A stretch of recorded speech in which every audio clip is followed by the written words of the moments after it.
आखिर कैसे पेड़ की छाल से बनाई जाती है दालचीनी और कैसे लोग दालचीनी से कमा रहे हैं मोटा पैसा, जानेंगे आज। और किन्नरों का अंतिम संस्कार कैसे होता है, इस रहस्य को जानकर आपके रोंगटे खड़े हो जाएंगे। एक ऐसा ट्रैक्टर जो डीजल से नहीं बल्कि गाय के गोबर से चलेगा, पर कैसे। और चाइना का एक ऐसा गांव जहां पर सांपों की खेती होती है, और कौन है ये बोल्ड एक्ट्रेस जिसे भोजपुरी की उर्फी जावेद कहा जाता है। और अंत में दिखाएंगे आपको गांधी जी, मोदी जी और अब्दुल कलाम जी के डुप्लीकेट को। बस आप हमारे साथ आखिर तक बने रहिए। नंबर 8 दोस्तों, दालचीनी का इस्तेमाल तो हमारे भारत में सब जगह किया जाता है, लेकिन क्या आपको पता है कि ये कैसे बनती है और कैसे इसे तैयार किया जाता है। दालचीनी को उसके पेड़ की छाल से निकाला जाता है, जिसके लिए सबसे पहले पेड़ों को उगाया जाता है, और फिर जब ये पेड़ थोड़े बहुत बड़े होते हैं तो इन्हें आपस में बांध दिया जाता है। थोड़े और बड़े होने पर इन पेड़ों को काटकर अलग अलग साइज के हिसाब से बांध दिया जाता है, और फिर इसके बाद लोगों द्वारा पेड़ों की जो लकड़ियां होती है उनके ऊपर से एक लेयर निकाली जाती है। उस लेयर को बाहर निकालने के बाद बड़ी ही सावधानी के साथ इस लकड़ी से छाल को निकाल लिया जाता है, और फिर इसे सुखाकर फैक्ट्री में भेज दिया जाता है, जहां ये पैक हो जाती है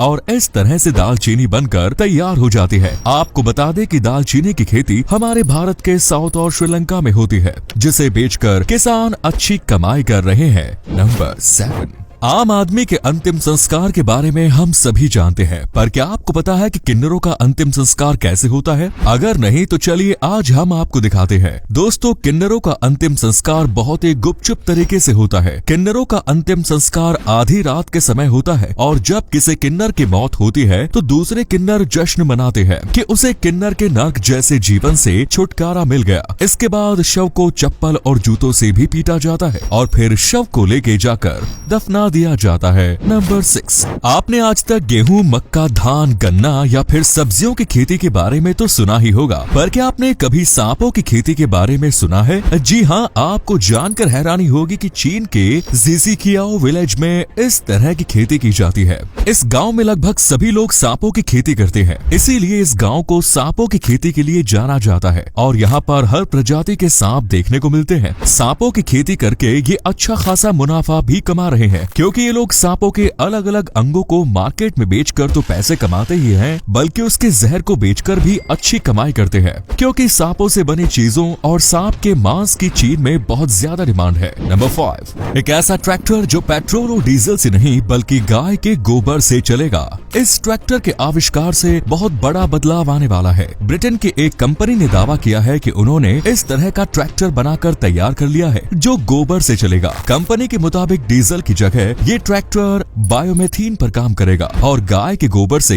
इसे आसानी से चलाया जा सकेगा। विशेषज्ञों का मानना है कि अगर यह आविष्कार सक्सेसफुल रहा तो इससे क्लाइमेट चेंज से निपटने में बहुत ज्यादा मदद मिलेगी, और हो सकता है कि आने वाले समय में इस तरह के ट्रैक्टर आपको खेतों में चलते हुए नजर आए, जिससे किसानों को भी फायदा होगा और वो कम बजट में भी अच्छी खेती कर पाएंगे। नंबर 4 बॉलीवुड के एक और कपल कियारा आडवाणी और सिद्धार्थ मल्होत्रा शादी करने वाले हैं। मीडिया रिपोर्ट्स की माने तो ये फरवरी के महीने में शादी करेंगे। क्या आपको पता है कि ये जिस जगह पर शादी करने वाले हैं वो बहुत ही शानदार और शाही जगह है, जहां रुकने का किराया बहुत ज्यादा है। रिपोर्ट्स के मुताबिक कियारा आडवाणी और सिद्धार्थ मल्होत्रा राजस्थान के जैसलमेर में मौजूद सूर्यगढ़ के किले में शादी करने वाले हैं, जो बहुत ही ज्यादा शाही किला है, और इस किले में हर तरह की सुविधा मौजूद है। इन दोनों की शादी में बॉलीवुड के बहुत सारे सेलिब्रिटीज नजर आने वाले हैं। नंबर 3 उर्फी जावेद के बारे में तो आप सभी जानते ही होंगे, जो इंटरनेट पर अपने बोल्ड तस्वीरों से तहलका मचाती रहती है। पर क्या आप भोजपुरी की उर्फी जावेद के बारे में जानते हैं?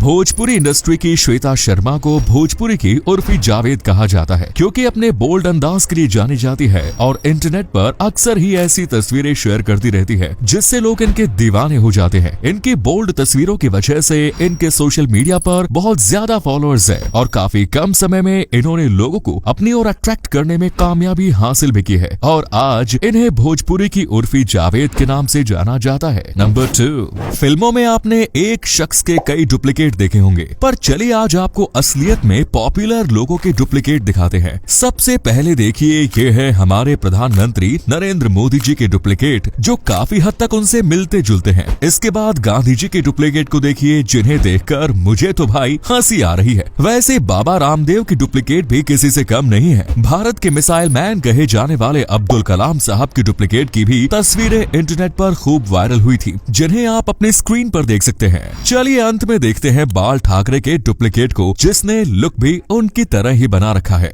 नंबर 1। वैसे तो सलमान खान को उनकी बॉलीवुड मूवीज के लिए जाना जाता है, पर शायद आप जानकर हैरान हो जाएंगे कि सलमान खान ने एक हॉलीवुड मूवी में भी काम किया है, और कोई कैमियो नहीं बल्कि मेन लीड रोल में काम किया है। पर आखिर कौन सी है वो मूवी, चलिए बताते हैं। दरअसल 2007 में मैरीगोल्ड नाम की एक हॉलीवुड मूवी आई थी, जिसमें सलमान खान लीड रोल में नजर आए। हालांकि इस फिल्म की स्टोरी इंडिया पर ही बेस्ड थी, पर हाँ, ये एक हॉलीवुड मूवी थी जिसमें सलमान खान ने पहली बार काम किया और ये एक सुपर हिट मूवी रही।